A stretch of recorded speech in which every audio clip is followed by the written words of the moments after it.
अभी हमने आपसे बताया कि किसानों को जो है अपनी मूल फसलों को पैदा करने में कितनी मेहनत करनी पड़ रही है, कितने खर्चे होते हैं। खर्चों के बाद भी महंगाई से लड़ते हुए भी किसानों को अपनी मूल फसलों को पैदा करने के लिए कितनी समस्याओं से लड़ना पड़ता है। आइए हम आपको दिखाते हैं कि कैसे जो है फसलें पैदा हो पाती हैं, अनाज पैदा हो पाती है।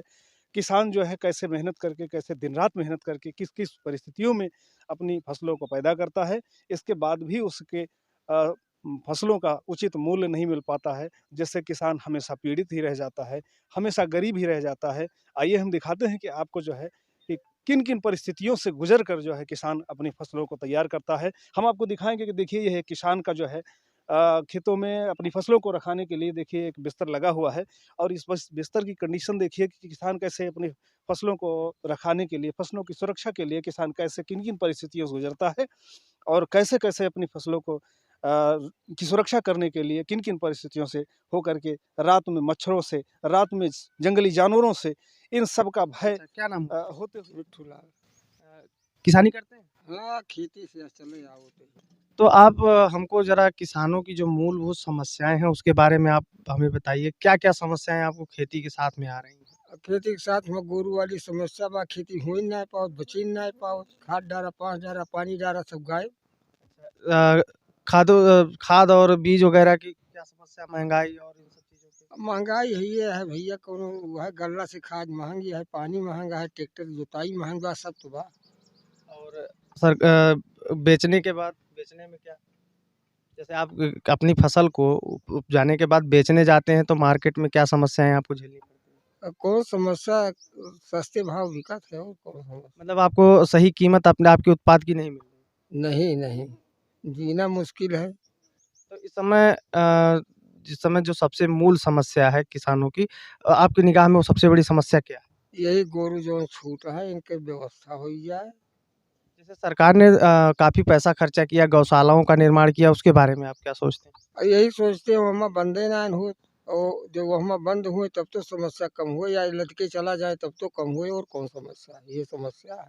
मतलब आप जानवर सबसे ज़्यादा जानवर से परेशानी है, बाकी खाद महँगी हो रही है, बीज सब सारी चीज़ें महँगी। अलग का बात है, लेकिन गोरू से ज़्यादा परेशानी। सबसे बड़ी समस्या आपकी जानवर है। चाचा क्या नाम हुआ आपका? जगन्नाथ। खेती करते हैं? जी सर। तो खेती की आप मूलभूत समस्याएँ जो है, थोड़ा विस्तार में आप बताइए कि क्या-क्या समस्याएँ खेती में आ रही हैं?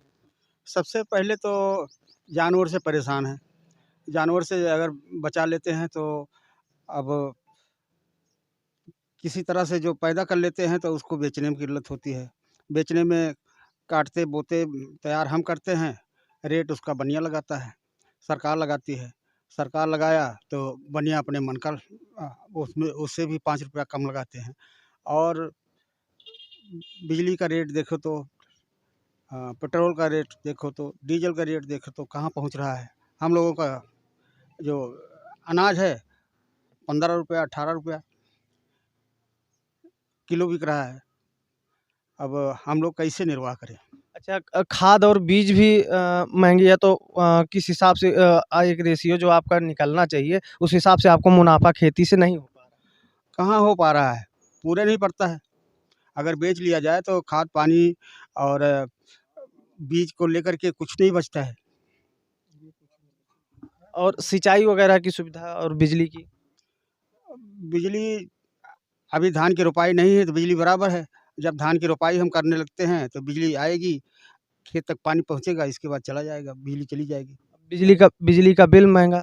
अब बिजली का बिल तो हाई पहुँच रहा है, कहाँ से भरें उसको?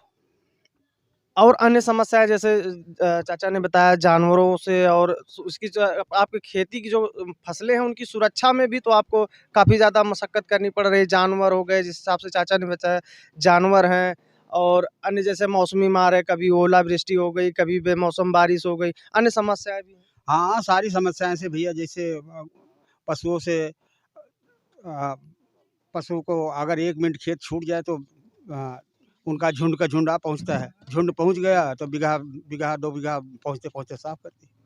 चलिए, क्या नाम हुआ चाचा? राम धीरज। खेती करते हैं? हाँ, और खेती की समस्याएँ क्या हैं? ज़रा उस पे आप थोड़ा हमको बताइए, कि ज़्यादा विस्तार में आप बताइए कि खेती की मूलभूत समस्याएँ क्या? जैसे चाचा ने बताया जानवर हैं, खाद बीज महँगे हैं, और जो किसानों की उपज का जो मूल्य है वो बहुत कम है, लागत ज़्यादा लग रही है। तो इस बारे में आप कैसे देखते हैं कि सरकार की नीतियाँ क्या अभी आपको मदद पहुँचाने के लिए अभी बहुत दूर हैं?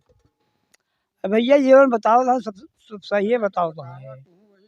और जानवर से परेशानी है ये है, खाद, बीज, जुताई, तेल, सारी चीज़ महंगा है। अच्छा, उसमें से खेती से कुछ पैदा नहीं हो तो हम अपने बच्चों की पढ़ाई लिखाई कैसे करेंगे, कैसे विकास करेंगे? अच्छा, महँगाई को लेके आप कैसे महँगाई को कैसे देख रहे हैं? अरे महंगाई, हर चीज़ तो महंगा है, गल्ला महंगा है, मतलब किसान की खाने वाली चीज़ सब महंगा है। मतलब जो खेती में किसान उपज अपना उत्पादन कर रहा है, वो चीज़ें सस्ती हैं और जो किसान की और अन्य भी ज़रूरतें हैं भाई, अब ज़रूरी नहीं है कि आपके यहाँ गेहूँ, चावल इन सब की उपज हो रही तो और भी चीज़ें आपको जो बाहर से खरीदना, वो सारी चीज़ें महँगी हैं। हाँ, सारी चीज़ें महंगी है, बाहर से खरीदोगे। अच्छा, इसका आपको कारण क्या दिखता है कि क्यों महँगी हैं ये सब चीज़ें? हाँ, 28 रुपए किलो नमक है। तो ऐसा आपको क्या ऐसा क्या कारण हो सकता है जिससे ये सब चीज़ें महँगी हुई? अब अब क्यों, कौन कारण बताए हैं कि कैसे महंगी हुई है, बेकार तुम्हें जानकारी। तो हमें डीजल, हाँ, सब डीजल के ऊपर है। डीजल महंगा, हाँ, उनको भाड़ा ज़्यादा लगता है। हाँ, ये तो सही है। जैसे ट्रांसपोर्टेशन किया, जैसे अब यहाँ से आप अपना उपज निकालेंगे भाई, जैसे आपने गन्ना उत्पादित किया, आपने गन्ना जब आपको मिल पहुँचाना हुआ, तो उसके बारे में आप क्या देखते हैं कि जैसे भाड़ा महँगा या डीजल की दर की वजह से? भाड़ा महंगा पड़ जाता है। आधी लागत तो हमारा उसको कटाई छटाई और मिल तक पहुंचाने में आधी लागत तो वहीं निकल जाती है। चलिए, बहुत-बहुत धन्यवाद। इस समय हम किसानों के बीच में थे, उन्होंने अपनी समस्या